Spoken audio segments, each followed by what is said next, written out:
Welcome to the third mini lecture of our MOOC. Today, we are going to cover on the types of plant layout and the use of labor-intensive or capital-intensive technology. As usual, let's begin by trying to define what the plant layout is. Plant layout simply means the arrangement of machinery, equipment, and employees. Why is the plant layout important for us? Well, one of the tips that coffee shop owners has been giving to us is that the layout of the coffee shop is important to ensure that the coffee shop can produce maximum number of cups while minimizing the employees' effort and at the same time maintain the attractiveness of the coffee shop. Generally, there are three types of plant layout available. All these layouts are different from one another and they can be used to produce different types of goods. Let's take a look at each one. The first one is called the process layout. Notice in the picture there how it looks like. This layout is created when we have several different operations to create small batches of different products, and it is arranged so that each operation can perform its own particular area.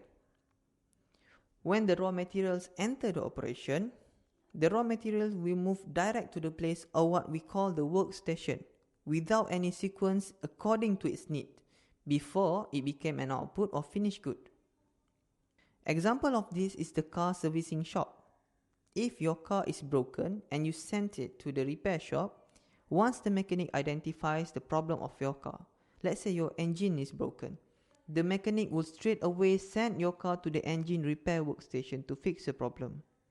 Even though there are other workstations in the repair shop like safety inspection, wheel alignment, bodywork or others, there is no need for your car to go through all the other workstations, thus saving time and effort. This is the example of a process layout.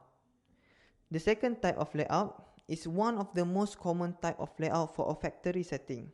This is called the product layout. The product layout is also sometimes referred to as the assembly line. Notice from the picture how the raw materials have to undergo the same operation in sequence from one place or called workstation to another. Again, like what I have just mentioned just now, this product layout is popular for the factory setting, especially related to the electronic companies. The third and last plant layout is the fixed position layout. This type of layout is needed when we are producing a very large product, normally airplanes, ships and building. Notice from the picture how the product remains at their own location while the workstation moves around the product to build it until it is a finished good. How about our coffee shop? Which one do you think is the most suitable layout for our coffee shop? Alright, let's move on to another aspect of production, which is the technology chosen by the producers. As the producers, regardless if you are producing computers, table sets or even coffee, you still need to choose the type of technology to produce. In general, there are only two types of technology used by producers.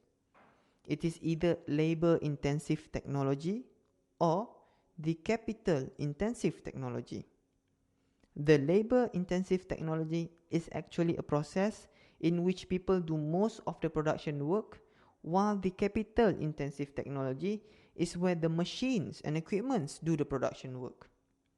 So what do you think a coffee shop should choose? Is it the labor-intensive technology or the capital-intensive technology? Before you make the decision, allow me to highlight some important things about these two. If you decide to choose the capital-intensive technology and decided to rely more on the machines and equipment, the main disadvantage of making this choice is that you would have to bear huge initial investment costs to buy the machines and equipment, which is really costly. But you would enjoy huge advantage in terms of low day-to-day or month-to-month operating costs. Now, if you decide to choose the labor-intensive technology and rely more on the human resources, the main disadvantage is that you will have to bear huge operating costs to pay for these employee salaries and benefit. But you will save a lot in terms of the initial investment cost. You will save money by not having to buy the machines and equipment much. Second thing that we would like to highlight is that you do not need to copy other coffee shops just because they are in the same industry as you are. For example, BMW and Rolls-Royce are both in the same industry, producing high-end quality cars.